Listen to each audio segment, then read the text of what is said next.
Nous sommes de retour et en direct avec un invité particulier ce soir, parce que c'est lui qui va se présenter. Bonsoir. Bonsoir. Smiley Jess. Oui. Pourquoi? Parce que t'as toujours le sourire? C'est un peu ça. En fait, quand j'ai créé mon pseudo, je voulais donner une petite connotation humoristique et puis montrer que ce que j'allais faire, ça allait provoquer le rire, en tout cas susciter la bonne humeur chez les personnes qui allaient me regarder. Le garçon qui est avec moi sur Radio Star, regardez-le bien, il a plus de 2 millions d'abonnés sur les réseaux sociaux, sur TikTok notamment. C'est ça. Non, TikTok, j'ai presque 1 million. Ouais. Et sur l'ensemble de tous les réseaux, Instagram, Facebook, Snapchat, Ouais. Dailymotion, en fait tout. YouTube, j'en ai à peu près 2 millions. Oui. Comment ça a démarré pour toi cette aventure? Moi, je te regarde quasiment tous les jours. Ah, mais c'est super sympa. Alors, ça a démarré de la façon suivante. À l'époque, j'avais un resto dans le sud de la France. C'était en 2021. Et ma fille, qui à l'époque avait 16 ans, qui était à fond déjà sur TikTok. Moi, je connaissais pas du tout. Hein. À l'époque, je connaissais ni TikTok. J'avais vaguement un compte Instagram, mais avec très peu de followers. Et elle me dit, ouais, papa, tu devrais faire de la pub pour le resto sur TikTok. C'est un réseau social qui marche beaucoup. Il y a beaucoup de gens qui regardent. Bah, je lui dis, écoute, vas-y, ouvre-moi un compte. On voit ça. Donc, elle m'a ouvert le compte. Et j'ai regardé un petit peu ce que c'était. J'ai trouvé ça plutôt marrant. Mais je me suis dit que c'était pas le vecteur de communication idéal pour faire de la pub pour mon resto. Donc, le lendemain, je lui ai dit, écoute, tu sais quoi, j'ai regardé, c'est sympa, mais c'est pas adapté. Donc, en fait, je vais pas faire de pub dessus. Et là, elle m'a répondu, bah écoute papa, vu que t'es un vieux ringard et que tu feras jamais une vidéo qui perce, alors pour te dire, moi à l'époque, percer, je savais même pas ce que ça voulait dire au niveau des réseaux.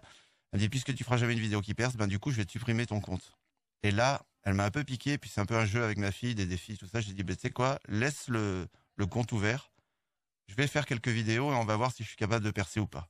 Et ben voilà, ça a démarré comme ça. Le premier Noël qui a suivi, j'avais 80 000 abonnés. Et puis après, ça s'est complètement enflammé. Et puis voilà, aujourd'hui, où ça en est. Quelle vidéo elle fait le plus de vues?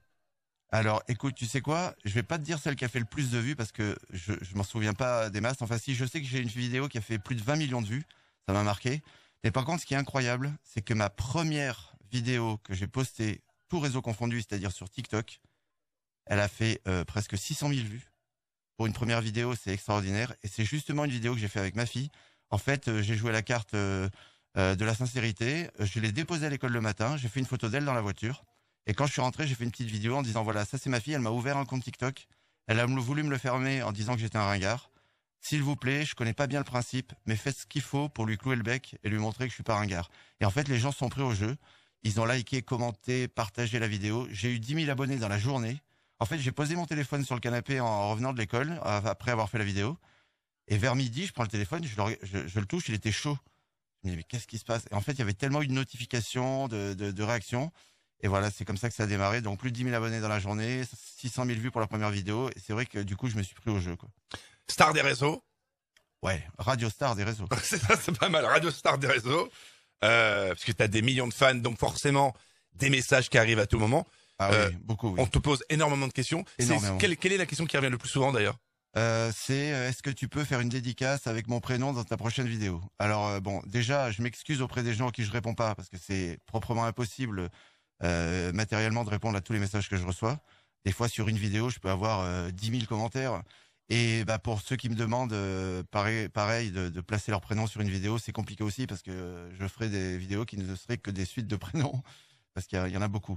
Mais de temps en temps, ça m'arrive quand il y a vraiment un intérêt d'accorder plus de temps sur quelqu'un. Des fois, ça peut être on me demande quelque chose de précis pour quelqu'un, mais qui a un intérêt, voilà, qui a un sens. Avoir 2 millions de followers sur les réseaux, ça s'improvise pas. C'est pas du jour au lendemain, évidemment. Non, moi, ça va crescendo. Et justement, où est-ce que tu puisses ton inspiration? Parce que c'est un vrai job aujourd'hui. C'est ça. Moi, je suis les vidéos que je fais, c'est de ce que j'ai appelé moi-même de la réelle fiction. Ça veut dire on part de quelque chose qui est tout à fait possible et tout à fait réel. Et après, ça part un petit peu dans l'improvisation, dans l'exagération.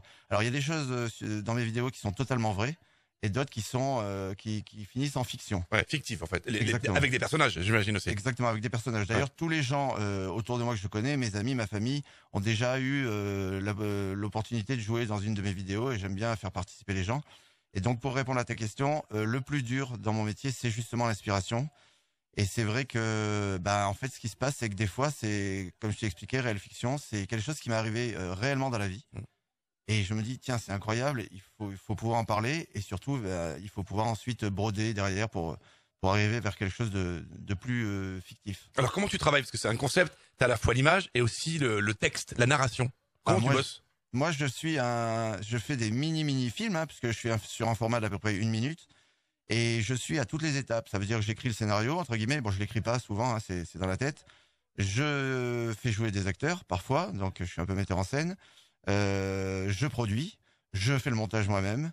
Et puis la publication derrière. Donc, voilà, ça reste vraiment embryonnaire, hein, par rapport au cinéma. Mais c'est super intéressant, en fait. Mais ça veut dire qu'en moins d'une minute, il faut qu'il se passe quelque chose, en fait.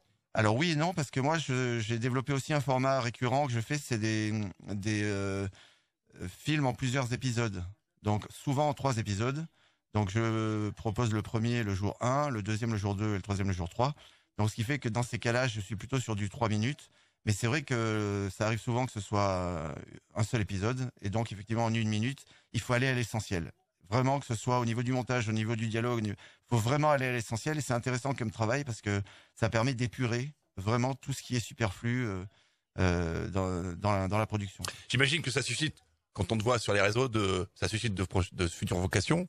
Oui, Ah. j'espère. Des gens qui veulent faire comme toi. J'espère. Tu Oui. leur dis quoi? Ben, je leur dis que c'est hyper important de croire en soi, d'être sérieux, de travailler, parce que contrairement à ce que les gens pensent, réussir sur les réseaux, c'est pas que du bol, ou c'est pas ouais, c'est super facile, tu fais une vidéo, tu gagnes de l'argent, c'est pas du tout ça. Ça demande de la rigueur, du travail, une organisation, et puis surtout, il faut s'accrocher. Personne ne réussit sur les réseaux très rapidement. Allez, je dis personne, pas tout à fait, peut-être il y a des très très rares exceptions, mais en général, il faut être vraiment assidu pendant plusieurs mois pour que le concept commence à prendre, parce que tout est un jeu d'algorithmes et les algorithmes aiment bien les personnes qui font des vidéos un peu sur le même thème et tous les jours. Par exemple, il faut poster régulièrement, il faut rester dans le même thème, dans la même niche. C'est important et ça permet de réussir. Et comment est-ce qu'on est rémunéré justement sur les réseaux? Alors, il y a 3 types de C'est un job. Il y a 3 types de rémunération différentes sur les réseaux. Vous êtes rémunéré, sur les vues que vous faites sur les plateformes. Parce qu'en fait, il faut bien comprendre que la plateforme, son but, c'est d'avoir beaucoup de vidéos pour, entre les vidéos, de temps en temps, placer des pubs. Donc, quand vous faites des vues, plus vous faites de vues, plus vous êtes présent sur leur plateforme, plus vous leur permettez de diffuser de la pub et plus vous êtes rémunéré par rapport à ça. Donc, rémunération sur les vues. Deuxième type de rémunération, tout le monde le sait, c'est le placement produit. Donc, les marques qui viennent à vous pour vous commander des vidéos, voilà, des vidéos publicitaires sur lesquelles vous êtes payé directement. Et en plus, en général, vous avez des articles qui sont offerts. Et la troisième rémunération, c'est les droits d'auteur, puisque ces petites vidéos restent des créations artistiques qui vous appartiennent. Ouais. Donc dès que c'est diffusé par n'importe qui, n'importe quelle plateforme ou quoi, il y a des droits d'auteur qui sont collectés, qui vous sont versés. C'est exactement le même type que Comme à la radio quand on passe un disque en fait. que la SACEM pour la musique. Ouais. Alors quels sont là j'imagine que tu prépares à l'avance tes prochains scénarios, ou alors c'est vraiment au jour le jour par rapport à l'actualité, par rapport à un fait de société, par rapport à quelque chose que t'as vu dans la presse, que tu vas mettre en scène? Alors j'ai une façon de travailler moi qui est très simple. J'ai toujours à portée de main mon téléphone portable. Dès que je vois dans la rue une situation qui pourrait m'amener à imaginer un scénario, je note immédiatement le sujet. Mhm. Donc comme ça, j'ai peut-être une liste de 30-40 scénarios d'avance que je peux utiliser. Et voilà, le principe c'est de fournir cette liste le plus souvent possible. Alors plus le temps passe, plus ça devient difficile. Faut savoir que j'ai aujourd'hui créé plus de 1200 vidéos. Et donc avec des thèmes différents. Mais j'arrive encore aujourd'hui à trouver l'inspiration.